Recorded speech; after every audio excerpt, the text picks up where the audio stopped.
토요일 신년독별 새벽기도의 마지막 사도행전 3장 1절로 10절의 말씀입니다. 사도행전 3장 1절로 10절 말씀, 우리 한 절씩 교독하도록 하겠습니다. 제9시 기도 시간에 베드로와 요한이 성전에 올라갈새 나면서 안전병이 된 자를 사람들이 메고 오니 이는 성전에 들어가는 사람들에게 구걸하기 위하여 날마다 미문이라 하는 성전문에 두는지라. 그가 베드로와 요한이 성전에 들어가려 함을 보고 구걸하거늘 베드로가 요한으로 더불어 주목하여 가로되 우리를 보라 하니 그가 저희에게 무엇을 얻을까 하여 바라보거늘 베드로가 가로되 은과 금은 내게 없거니와 내게 있는 것으로 내게 주노니 곧 나사렛 예수 그리스도의 이름으로 걸어라 하고 오른손을 잡아 일으키니 발과 발목이 곧 힘을 얻고 뛰어서서 걸으며 그들과 함께 성전으로 들어가면서 걷기도 하고 뛰기도 하며 하나님을 찬미하니 모든 백성이 그 걷는 것과 및 하나님을 찬미함을 보고 그 본래 성전 미문에 앉아 구걸하던 사람인 줄 알고 그에 당한 일을 인하여 심히 기히 여기며 놀라니라. 아멘.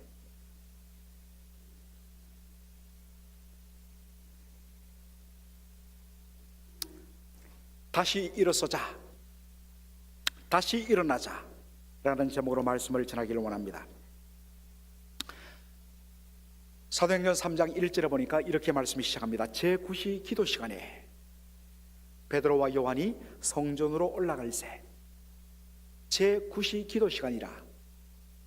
이게 무슨 말인가 하면 유대인들은 전통적으로 하루에 3번 기도하는 것이 그들의 종교 관습입니다.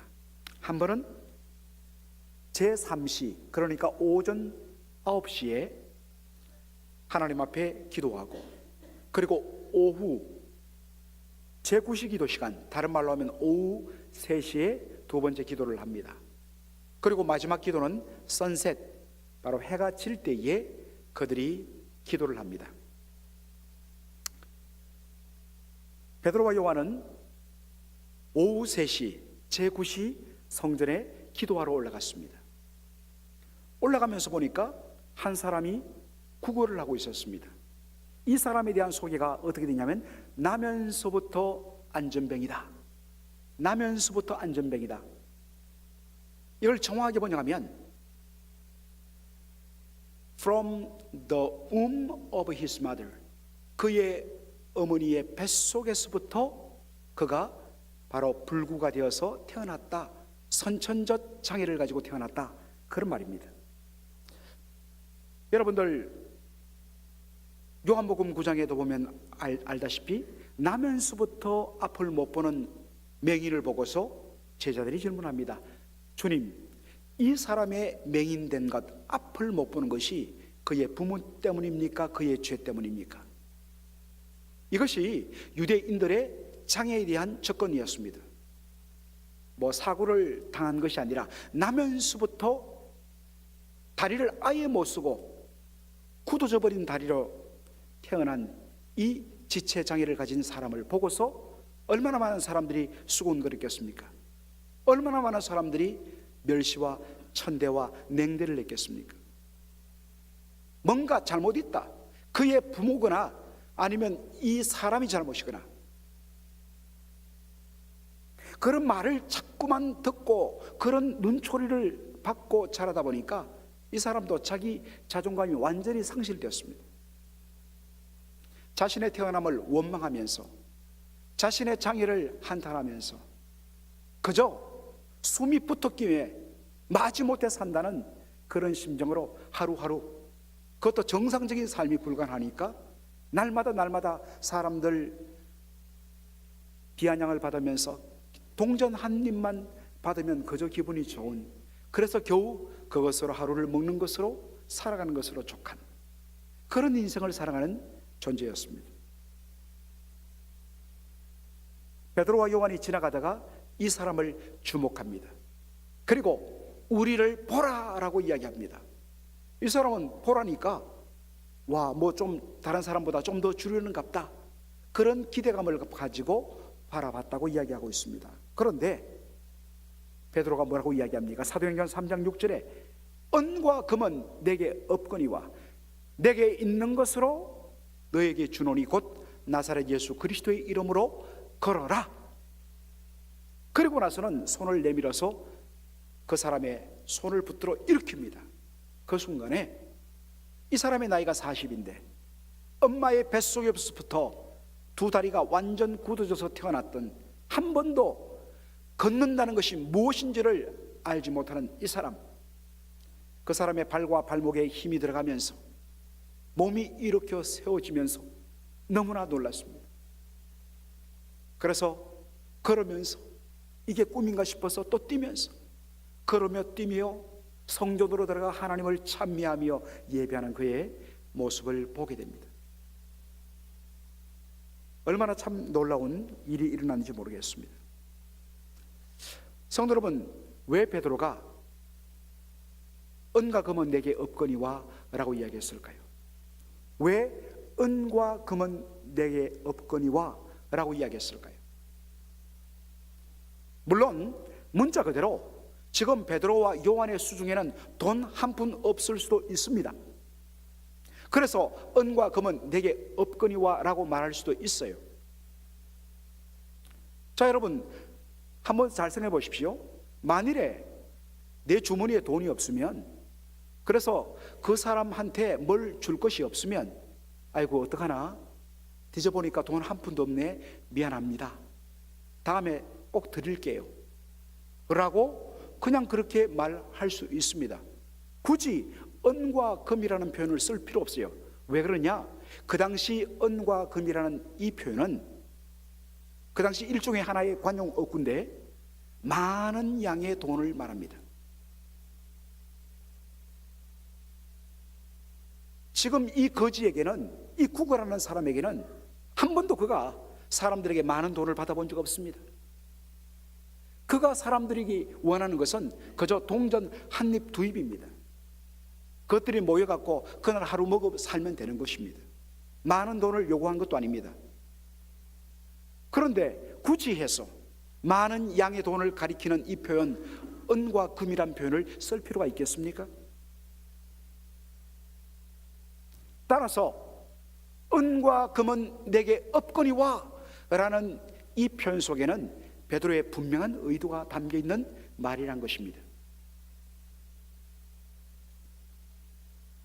만일에 내가 당신한테, 당신 이제부터 이 성전 미문 앞에 나와서 하루 종일 그 태양빛 속에서 사막의 뜨거운 햇빛 아래서 목이 바짝바짝 마르면서 그렇게 주저앉아서 구걸하지 않고도 평생 먹고 살 만한 그런 돈을 내가 준다면,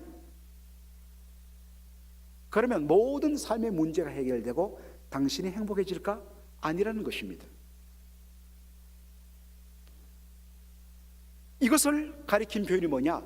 은과 금은 내게 없거니와 합니다. 돈이 없어서가 아니라 은과 금으로, 많은 돈으로 빵의 문제가 해결되면, 명예를 얻으면, 권력을 얻으면, 부귀영화를 가지면 인생의 근본 문제가 해결되고 진짜 행복한 삶을 사는가? 아니라는 것입니다. 그런 의미에서 은과 금은 내게 없거니와 라고 이야기한 것입니다. 수많은 사람들은 오늘도 떡과 돈과 명예에 목숨을 겁니다. 그러나 여러분이 경험하셨잖아요. 그 떡으로, 그 돈으로, 그 명예로 우리의 존재는 결코 채워질 수 없고 만족할 수 없다는 것을 여러분이 경험하셨을 것입니다. 아마도 여러분들 지금 더 벌려고, 더 가지려고, 더 명예를 얹으려고 왜 몸부림칩니까? 이유는 뭐예요? 지금 갖고 있는 것이 여러분을 채울 수 없다는 것을 발견했으면서도 불구하고, 그러면 조금 더 가지면, 조금 더 누리면, 좀 더 사람들에게 주목받으면 내 인생 행복할 거야 라는 이 속임수에 끊임없이 오늘도 그렇게 노예되어서 살아가는 저와 여러분을 보게 되는 것입니다. 우리는 하나님의 형상으로 지음받은 존재입니다. 따라서 하나님 이외에는 그 어떤 다른 존재로도 채워질 수 없는 것이 우리 인생입니다. 우리 영혼은 떡으로만 살 수 없습니다. 오직 하나님의 입에서 나오는 말씀만으로 비로소 배가 부르게 되고 우리의 목마름이 사라지게 되는 것입니다. 사랑하는 성도 여러분, 은과 금으로 대표되는 이 표현으로 여러분 인생 지금까지 그렇게 채우려 했지만 채우면 채울수록 끊임없이 비워져 버리고 마시면 마실수록 끊임없이 여러분의 목마름이 더해지는 것들 경험하지 않았습니까? 이게 세상입니다. 그렇다면 살아계신 하나님을 만나고 우리의 생명 강수가 되신 예수 그리스도, 우리의 생명의 떡 되신 그리스도 예수로 말미암아 정말 진짜 영혼이 배부르고 그분으로 말미암아 우리의 인생이 바뀌어진 저와 여러분들은 이 땅을 향하여서 담대히 말할 수 있어야 됩니다. 은과 금은 내게 없거니와 그것으로는 결코 인생의 근본 문제를 치유할 수 없다. 난 그 답을 가지고 있다. 그 답은 바로 예수 그리스도시다. 여러분 과연 세상을 향해서 여러분 당당하게 그렇게 말씀하실 수 있으십니까? 여러분 하셔야 되는 존재입니다. 이건 베드로와 요한만이 하는 이야기가 아니라 바로 오늘의 베드로와 요한인 여러분이 해야 될 이야기입니다. 그런데 여러분 과연 할 수 있습니까? 과연 할 수 있습니까? 여러분 그런 말 할 준비가 되어 있습니까? 바로 그것을 준비하고 다시 점검하기 위해서 오늘 우리 이 새벽에 모였어요. 그런데 여러분들 또 나가서 그래도 은과 금 없으면 안 돼 라고 말한다면 사실 이 자리는 의미 없는 자리지요. 세상 사람과 똑같이 우리의 영혼을 채울 수 없는 것들을 여러분 구하고 있지는 않습니까? 제가 이 말씀을 준비하다가 어느 주석에서 아주 참 흥미로운 유명한 일화 하나를 제가 읽게 되었습니다. 중세 당시에 교황 이노센트 2세와 정말 중세가 낳은 위대한 신학자로 할 수 있는 토마스 아퀴나스, 우리 2세들은 이제 토마스 어콰이나스 이렇게 발음을 하더라고요. 토마스 아퀴나스가 두 사람이 만나서 대화를 나누는데 교황이 토마스 아퀴나스에게 말합니다. 이 위대한 신학자에게, 토마스, 이것 좀 보라고. 각국에서 로마 교황청으로 보내온 이 많은 황금과 이 많은 돈들을 보라고. 그러므로 이제 더 이상 우리는 이 말 쓰면 안 돼. 은과 금은 내게 없거니와. 우리 이 말 쓰면 안 돼. 있잖아. 이것 갖고 얼마든지 우리가 주의 일을 할 수 있어. 그때 토마스 아퀴나스가 이렇게 한마디 했다고 합니다. 교황이요, 그렇다면 우리는 나사렛 예수의 이름으로 일어나 걸으라란 말을 할 수 없습니다. 사랑하는 성도 여러분, 교회는 사람의 필요를 채우는 기관 아닙니다.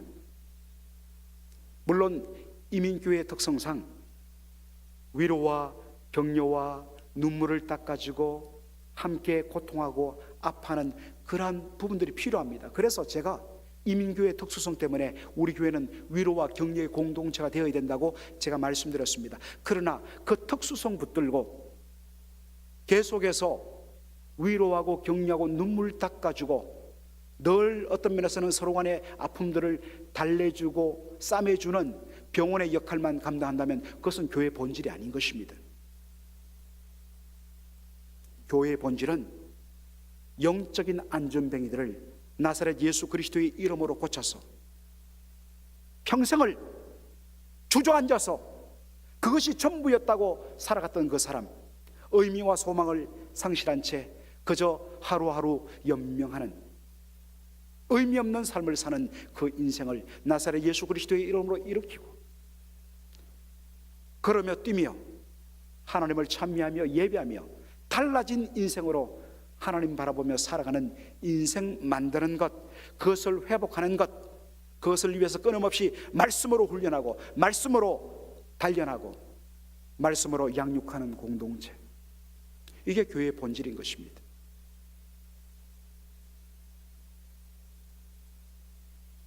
사랑하는 성도 여러분, 오늘 이 말씀이 저와 여러분에게 던지는 특별한 영적인 교훈이 있다고 생각합니다.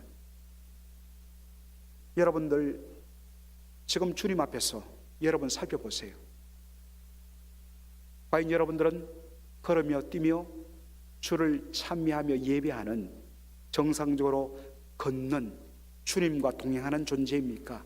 아니면 영적으로 완전히 굳어진 두 다리와 두 팔과 굳어져 버린 혀와 뻣뻣해진 목을 가지고 마비된 채로 그렇게 주저앉아 있는 영적 안전뱅이는 아닌지 확인하는 방법 간단해요.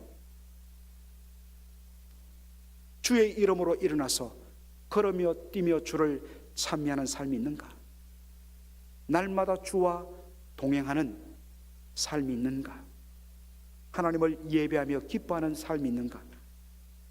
그리고 이 땅의 수많은 영적 안전뱅이들을 향하여서 은과 금은 없거니와 내게 있는 것으로 내게 주느니 곧 나사렛 예수 그리스도의 이름으로 일어나라고 여러분 말할 수 있는 복음을 전하는 담대함이 있는가?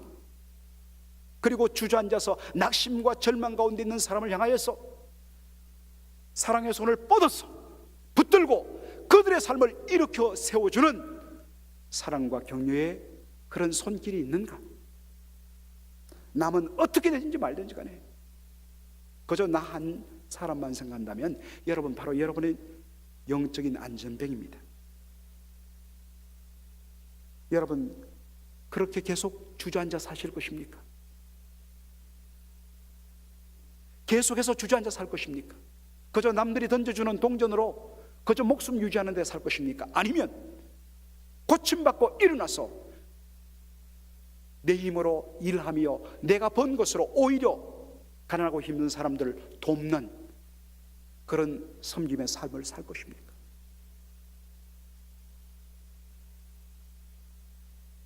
이제는 일어날 때가 되었습니다. 여러분, 이 사람의 나이가 사도행전 4장 21절 보면 40여세라고 되어 있습니다.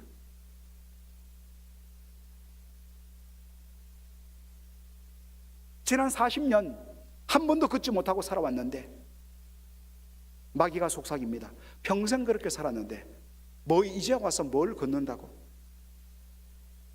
사랑하는 성도 여러분, 지금까지 여러분 영적인 안전뱅이로 살은 것 억울하지 않습니까? 속지 마십시오. 절대로 늦지 않았습니다. 늦는 것은 없어요.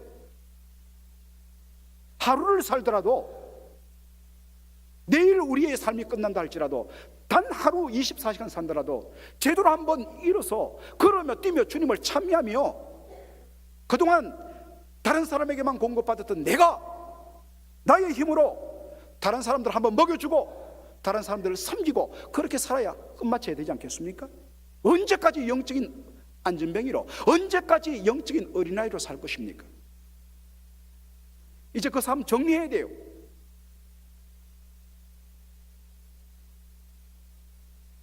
하루를 살아도 당당하게 예수의 이름으로 걸음이 뛰며 주를 찬미하고 성전으로 들어가서 하나님을 예배하는, 하나님께 영광 돌리는 그런 삶 살아야 됩니다. 이 사람 나이가 40이라고 그랬죠?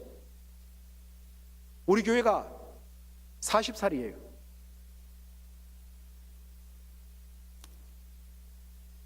제가 우리 맥걸린 한인 장로교에 부임했을 때 주변에 몇몇 목사님들이 목사님 힘들걸요?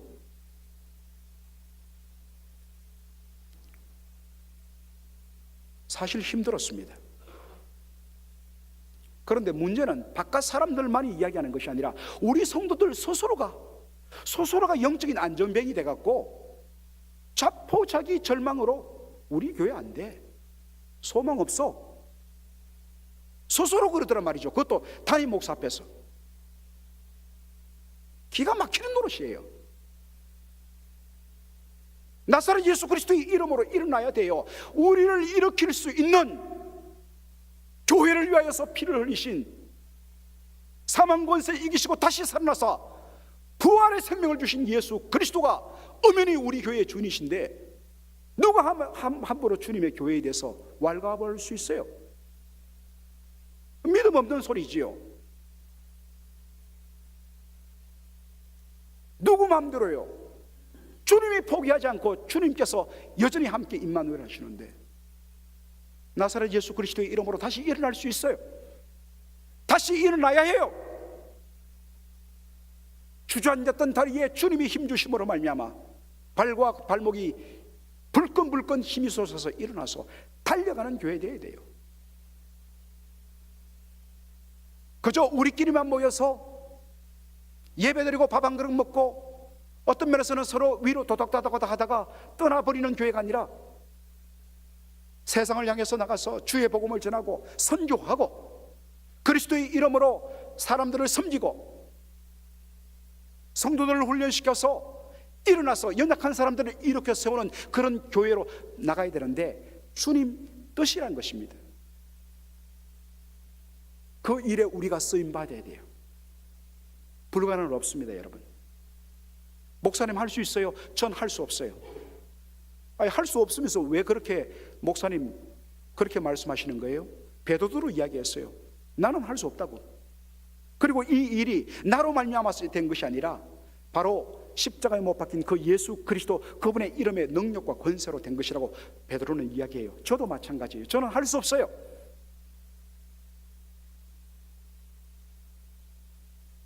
여러분 지난 1년간 설교 들으시잖아요. 그것이 어떤 면에서는 저의 능력의 한계예요. 그러나 분명한 것은요, 이 부족하고 연약한 것 통해서, 그리고 교회가 다시 일어나야 되며 성도가 다시 일어나야 됨을 믿음으로 확실하며, 그리고 함께 기도하면서 주의 은혜를 구하게 될 때에 무엇보다 주님의 몸된 교회가 다시 일어나 걸으며 뛰며 하나님의 영광을 위해서 일어날 것을 기뻐하시는 우리 주님 가만히 계시겠어요? 은혜 베푸시고 능력 주시고 성령의 권능을 통하여서 교회를 일으켜 세울 거란 말입니다. 그것만큼은 제가 확실하고, 그것만큼은 위해서 제가 새벽마다 기도하고, 그것을 위해서 매 시간마다 성도들 앞에 부르짖고 도전하고 결단을 요구하고, 저는 불쏘시게 되고 오직 주께서 불을 지피실 것입니다. 여러분 이제 방관대자가 되지 마세요. 더 이상 은과 금에 속지 마세요. 진짜 우리의 영혼을 배부르게 하는 예수 그리스도, 그분의 이름으로 여러분 한 분 한 분이 믿음으로 일어서야 돼요. 다른 사람들을 세워주는 손을 가진 사람들이 되어야 돼요. 다른 사람들을 주저앉히는 존재가 아니라 다른 사람들을 나사렛 예수 그리스도의 이름으로 세워주는, 그래서 주와 동행하게 하는, 걸어뛰며 주를 찬미하게 하는 그런 한 분 한 분의 베드로, 요한, 주님의 도구가 된다면, 여러분 누가 감히 주님의 교회에 대해서 누가 감히 그렇게 말할 수 있어요? 저는 이 지역 사람들을 향하여서 우리 교회가 그렇게 보여준다고 생각합니다. 아니, 주저앉아있던 저 교회가 저렇게 일어나 그러나 이러 그러나 뛰다니, 이게 어떻게 된 일인가? 여러분 우리 보여주십시다. 보여줘야 돼요.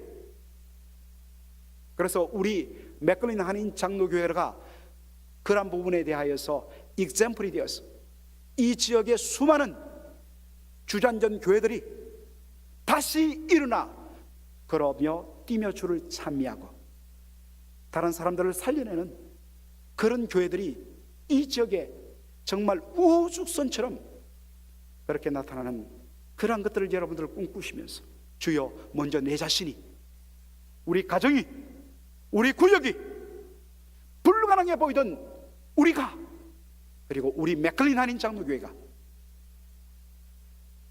다시 서는 것을 믿음의 눈으로 바라보며 기대하며 주여 역사하여 주시옵소서. 그렇게 기도하고 일었으면서 그렇게 주의 종이 앞서 여러분 갑시다 했을 때 여러분들 아멘하고 뒤따라가시는 저와 여러분 되기를 주의 이름으로 축원합니다. 아멘.